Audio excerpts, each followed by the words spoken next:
நாட்டின் அந்நிய செலாவணி கையிருப்பு முன்னெப்போதும் இல்லாத அளவுக்கு அதிகரித்துள்ளதாகவும் இரட்டை இலக்க வளர்ச்சி விகிதமே அரசின் இலக்கு என்றும் நிதியமைச்சர் ஜேட்லி கூறினார்.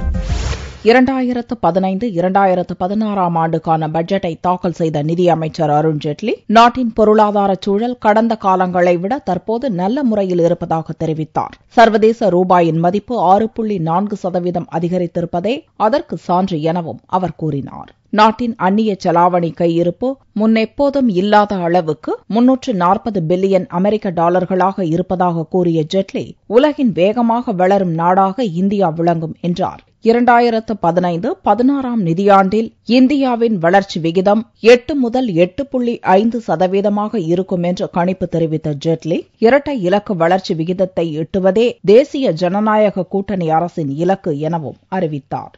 நாட்டின் நிதி பற்றாக்குறை விகிதத்தை 3% 3 ஆண்டுகளுக்குள் குறைப்போம் என்று பட்ஜெட் உரையில் கூறிய ஜேட்லி, விலைவாசி விகிதத்தை 6%க்கு குறைவாக வைத்திருப்பதும் தனது லட்சியம் என்றார். நிலக்கரி வளம் கொண்ட மாநிலங்கள் சுரங்க ஏலத்துக்கு பிறகு லட்சக்கணக்கான கோடி ரூபாயை ராயல்டி தொகையாக பெறும் என்று கூறிய ஜேட்லி, நாட்டின் மொத்த வருவாயில் 62% மாநிலங்களுக்கு வழங்கப்படும் என்றார். நாட்டின் நிதிக் கொள்கையை நிர்ணயிப்பதற்காக இருக்கும் வகையில் இந்திய ரிசர்வ் வங்கி சட்டம் திருத்தப்பட்டு பொருளாதார கொள்கை குழு அமைக்கப்படும் என்றும் ஜேட்லி கூறினார்.